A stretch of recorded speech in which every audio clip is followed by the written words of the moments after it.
एखादा कागदाचा तुकडा, तो किती महत्वाचा असतो नाही का? पण विचार करा, तोच एक कागद जर संपूर्ण देशाच्या सुरक्षेसाठी धोका बनला तर? हो, आज आपण अशाच एका प्रकरणाबद्दल बोलणार आहोत, जे वरवर साधं वाटलं पण ज्याचे धागेदोरे थेट राष्ट्रीय सुरक्षेपर्यंत पोहोचले आहेत. हे प्रकरण आहे एका साध्या जन्मदाखल्याचं.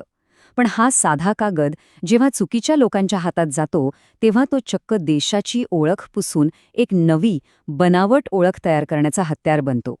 आणि याच एका कागदामुळे सुरू झालेला तपास आज थेट राष्ट्रीय सुरक्षेचा प्रश्न बनून उभा आहे. चला तर मग हा संपूर्ण प्रकार टप्प्याटप्प्याने समजून घेऊया. सगळ्यात आधी हा राष्ट्रीय सुरक्षेसाठी धोका का मानला जातोय, त्यानंतर याचं केंद्रस्थान असलेल्या मालेगावमध्ये नक्की काय घडलं, हा घोटाळा नेमका कसा केला गेला, मग तपास कसा झाला आणि सर्वात शेवटी हे सगळं आपल्यासाठी इतकं महत्त्वाचं का आहे. तर सुरुवात करूया सगळ्यात मोठ्या आणि गंभीर मुद्द्यापासून. म्हणजे हा फक्त पैशांचा किंवा पदाच्या गैरवापराचा मामला नाहीये. हा थेट आपल्या देशाची ओळख आणि सुरक्षेशी केलेला एक खेळ आहे. पाहूया तरी कसा. तर या घोटाळ्याचं मूळ नेमकं काय आहे? तर नाशिक आणि विशेषतः मालेगावमध्ये सरकारी ऑनलाईन सिस्टीममध्ये असलेल्या एका लहानशा त्रुटीचा, एका लूप होलचा फायदा घेतला गेला. आणि याच त्रुटीचा वापर करून अस्सल प्रमाणपत्रांसारखी दिसणारी पण पूर्णपणे बनावट जन्मप्रमाणपत्र बनवणारं एक मोठं रॅकेटच चालवलं जात होतं. आणि इथंच खरी धक्कादायक गोष्ट समोर येते. ही जी बनावट प्रमाणपत्र होती ना, ती फक्त काही स्थानिक लोकांसाठी नव्हती. तपासात जे आरोप समोर आलेत ते खूपच गंभीर आहेत. असं म्हटलं जातंय की या प्रमाणपत्रांचा वापर बांगलादेशी आणि रोहिंग्यांसारख्या परदेशी नागरिकांना भारतीय नागरिकत्व मिळवून देण्यासाठी केला जात होता. विचार करा, आणि मग याच कागदपत्रांच्या आधारावर बनावट पासपोर्ट बनवून देशाच्या सीमा सहजपणे पार करण्याची सोय केली जात होती. आता आपण थेट जाऊया या संपूर्ण घोटाळ्याच्या केंद्रस्थानी म्हणजे मालेगावमध्ये, कारण याच शहरात या रॅकेटची पाळमुळं खोलवर रुजली होती. आणि म्हणूनच तपास यंत्रणांनी आपलं सगळं लक्ष इथेच केंद्रित केलं आहे.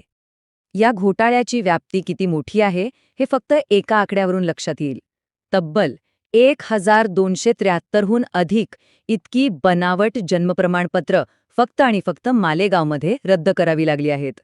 आणि हे तर फक्त ते आकडे आहेत जे आत्तापर्यंत समोर आले आहेत. हे प्रकरण म्हणजे काही 2-4 लोकांनी मिळून केलेली फसवणूक नाहीये. हे एक पूर्णपणे सुनियोजित नेटवर्क होतं. आणि म्हणूनच कारवाई करताना यात सामील असलेले महापालिकेचे अधिकारी, काही कर्मचारी आणि बाहेरचे एजंट अशा मिळून तब्बल 25 लोकांना आतापर्यंत अटक करण्यात आली आहे.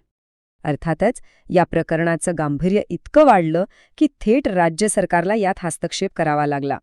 आणि या घोटाळ्याच्या मुळापर्यंत पोहोचण्यासाठी एका विशेष तपास पथकाची म्हणजेच SITची स्थापना करण्यात आली. पण आता प्रश्न असा आहे की हे सगळं रॅकेट नेमकं काम कसं करत होतं. म्हणजे एका सरकारी सिस्टीममधल्या चुकीचा फायदा घेऊन थेट बनावट पासपोर्ट बनवण्यापर्यंतचा हा प्रवास कसा होता. चला, हे आता आपण टप्प्याटप्प्याने समजून घेऊ. यांची कार्यपद्धती बघा, किती नियोजनबद्ध होती.